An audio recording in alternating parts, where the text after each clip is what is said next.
Tahu nggak, pertama kali gosok gigi tanpa busa, rasanya tuh aneh kayak nggak gosok gigi. Tapi lama-lama aku sadar, kok mulut aku jadi nggak kering dan nggak pernah ada masalah lagi deh di mulut. Sehat tanpa busa, kembalikan kebaikan mulut, pakai enzim sekarang. Assalamualaikum sahabat religiwan. Nah, kita ketemu lagi nih di Nyopirin Ustadz bareng saya Bani. Hari ini kita mau jemput dan anterin salah satu ustadz yang bakal ngisi tausiah di Damai Indonesiaku. Cluenya nih, beliau ini pakai baju batik, pakai peci hitam, pakai celana panjang. Nah, kan? Bingung kan? Penasaran nggak? Penasaran kan? Makanya jangan kemana-mana, jangan di skip. Jangan, pantengin terus nih video ini sampai beres dan nanti bakal kalian ketahuin sendiri siapa ustadz yang akan kita jemput dan kita anterin langsung ke Masjid Asy-Syuhada Bekasi. Ikutin terus ya.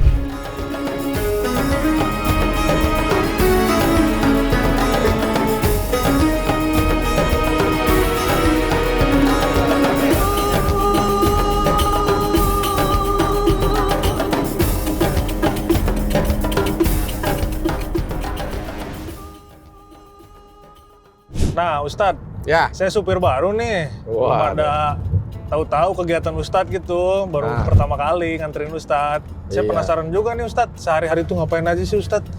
Ya kalau saya biasa muter-muter juga nih, cuman muter-muternya dari masjid ke masjid ya kan, dari majelis taklim, terus mungkin kadang-kadang ngajar di pondok. Jadi memang butuh ini juga, butuh ketepatan. Untuk sampai di tempat, karena kadang-kadang kan jaraknya jauh tuh. Di sini ternyata kita harus sampai 1 jam, macet. Tapi alhamdulillah, kadang-kadang kalau jalan dakwah nih, kalau buat ngisi gitu, kadang-kadang beda dengan yang bukan buat ngisi. Kalau yang buat ngisi, kadang-kadang kita nggak masuk gitu. Wah ini mau kayaknya cuma setengah jam, tiba-tiba jadi 1 jam. Tapi kalau yang buat ngisi, gitu, kita lihat, 1,5 jam, tiba-tiba 1 jam nyampe, Masya Allah. Insya Allah ada jalannya terus ya Ustadz ya? Nggak bisa dimatematis memang. Wah, alhamdulillah. Masih produktif Ustadz, keren. Ya alhamdulillah. Nggak kayak saya produktifnya, ya produktif juga sih, tapi tiap hari Jumat. Nah, itu tuh produktif saya tuh. Oh iya Ustadz, kenapa sih Ustadz akhirnya memilih menjadi seorang Ustadz gitu? Karena ya melihat maksudnya di tengah profesi yang lain itu kan ada banyak tuh Ustadz, kayak saya supir, kayak fotografer, polisi segala macem. Kenapa akhirnya Ustadz memilih jadi Ustadz gitu? Sebenarnya sih nggak milih ya. Artinya begini, mungkin nggak semuanya sama dengan saya juga ya. Ada beberapa yang kadang-kadang teman-teman dari awal itu para asatidz sudah memang suka dari awal pengen jadi Ustadz gitu ya. Kalau saya termasuk salah satunya yang istilahnya bukan di-create dari awal lah gitu. Tapi Masya Allah ya, dari awal pengen ke jurusan umum, ada aja halangannya. Mau daftar ini, nggak jadi. Mau daftar itu, nggak jadi. Tiba-tiba yang dimudahkan justru belajar agamanya. Makanya saya dulu SD umum, SMP umum, SMA aja karena mau masuk umum ada 1-2 hal yang bikin nggak jadi gitu kan. Akhirnya masuknya ke pondok. Nah dari situlah akhirnya kayaknya arahnya memang begitu gitu. Gitu, seru juga sih Ustadz ya, maksudnya ya perjalanan benar-benar nggak ada yang tahu ya Ustadz ya. Itulah dia. Memang kadang-kadang perjalanan ini jadi salah satu ayat Allah juga kan. Iya betul setuju banget Ustadz. Salah satu ayat Allah juga. Oh iya Ustadz, ngomong-ngomong soal ya sekarang kan lagi sering ngisi kajian di sana di sini segala macam.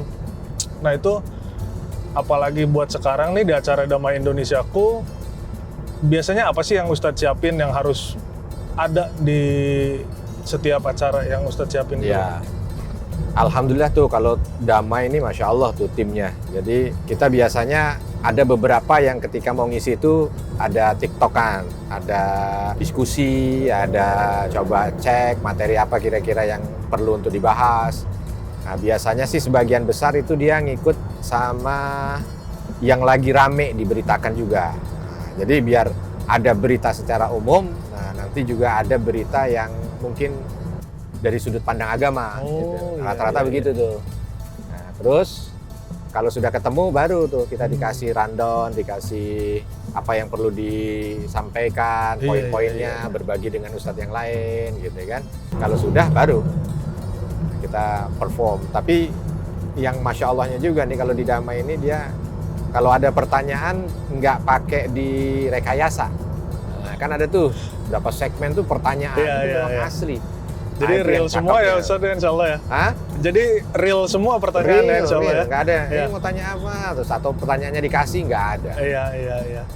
Nah Ustadz, tadi kan sempat disinggung tuh sama Ustadz, Damai Indonesiaku nih sering membahas hal-hal yang bisa dibilang lagi viral ya Ustadz ya. Ya. Lagi viral, lagi rame, dia dibahas di Damai Indonesiaku. Ini ada kasus yang lagi rame nih Ustadz, ya mungkin Ustadz udah tahu lah tentang salah satu anak pegawai pajak Ya. yang kemarin mungkin bikin rame Indonesia itu Ustadz. Ya. Ya itu.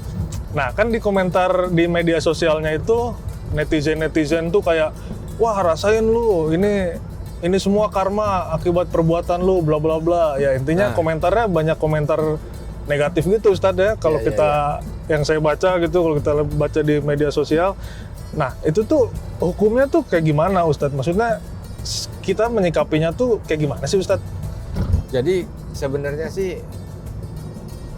ketika orang itu mendapatkan apa yang dia lakukan gitu ya, entah itu hukuman kah atau mungkin dari hadiah kah, kita ini sebenarnya sebagai seorang muslim itu harusnya menyikapinya dengan sikap yang baik.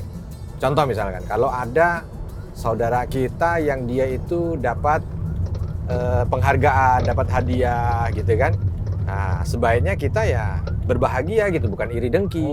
Ya kan? iya. Itu yang pertama. Yang kedua, kalau kita ngelihat saudara kita sedang susah juga sama, sebagusnya kita mendoakan dia gitu kan, atau yang jadi sebenarnya sifatnya itu harus positif dulu, baik itu sesuatu yang positif, bahagia atau apa, atau yang negatif, musibah atau apa. Nah ini mungkin kasusnya beda aja gitu kan, karena dia anak orang yang katanya harusnya menjadi panutan gitu kan, tapi tiba-tiba melakukan hal ya. Kalau untuk yang seperti ini kita cukup untuk memberi pelajaran deh. Iya. Tapi tetap juga jangan sampai hal-hal negatifnya terlalu juga. Kadang-kadang kan ini berlebihan gitu kan. Iya, Fitnah maksudnya lah apa segala macam. Udah. Kita cukup memberikan pelajaran sama orang-orang seperti ini, tapi tidak harus kita juga yang akhirnya terjebak pada dosa gitu. iya betul. Ya mungkin netizen terlihatnya senang gitu Ustadz, terlihat senang karena dia dapat balasan atas perbuatannya segala macem.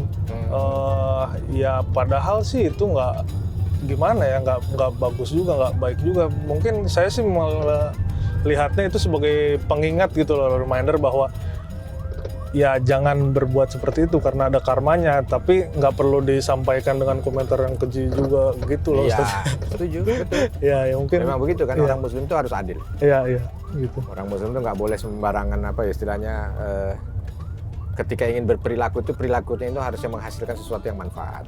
Oh iya Ustadz, ngomongin yang tadi nih masih ya mungkin ada kaitannya lah sama Tapi tetap fokus loh Mas kasus Bani ya. pajak. Ini kita Siap. di belakang polisi Siap. masalahnya.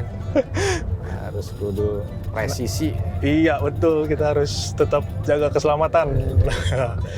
Iya balik lagi nih Ustadz, tadi kan kadang-kadang kita kan ngelihat orang nih ada yang ketimpa musibah, ya nggak munafik lah, saya itu kadang-kadang suka ya rasain lu, itu lu sih emang kelakuannya gitu. Jadi gimana ya Ustadz, maksudnya itu tuh kita kadang suka seneng gitu loh ngelihat orang terkena musibah nah Ustadz tuh. Itu tuh Sifat gimana gitu? iya sifatnya gimana gitu Ustadz? Itu sih sebenarnya apa ya, penyakit hati.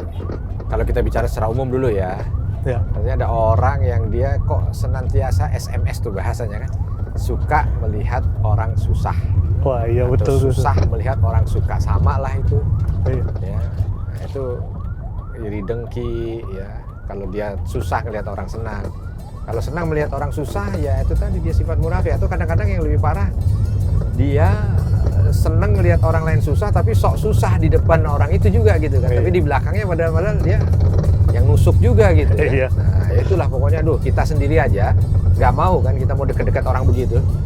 Nggak ada lah dari kita yang kalau kamu mau nggak punya teman orang yang kalau kamu lagi susah dia seneng? Pasti jawabannya semua nggak mau. Nah itu betul Ustadz. Nah kalau kita nggak mau punya teman begitu ya harusnya kita juga jangan jadi orang begitu gitu. Itu salah satu pintu setan tuh, harus hati-hati banget ya.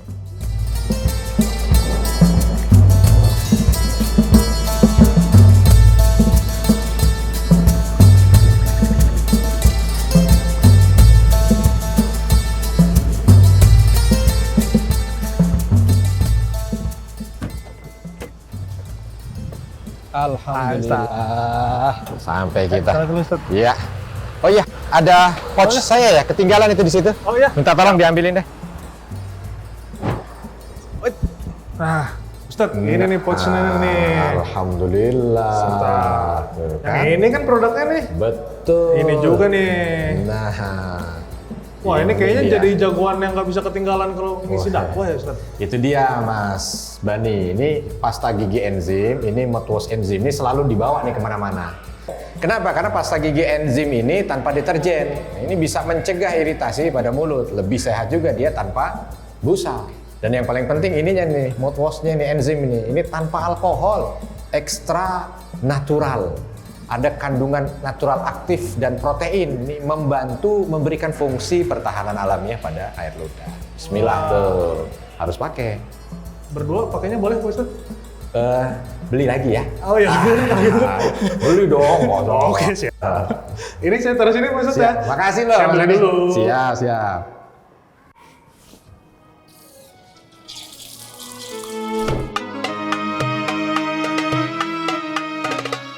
Dia kena musibah, orang lain pada ngehina, kita mah enggak. Walaupun kita enggak muji, orang buruk masa dipuji kan, tapi kita enggak ngehina.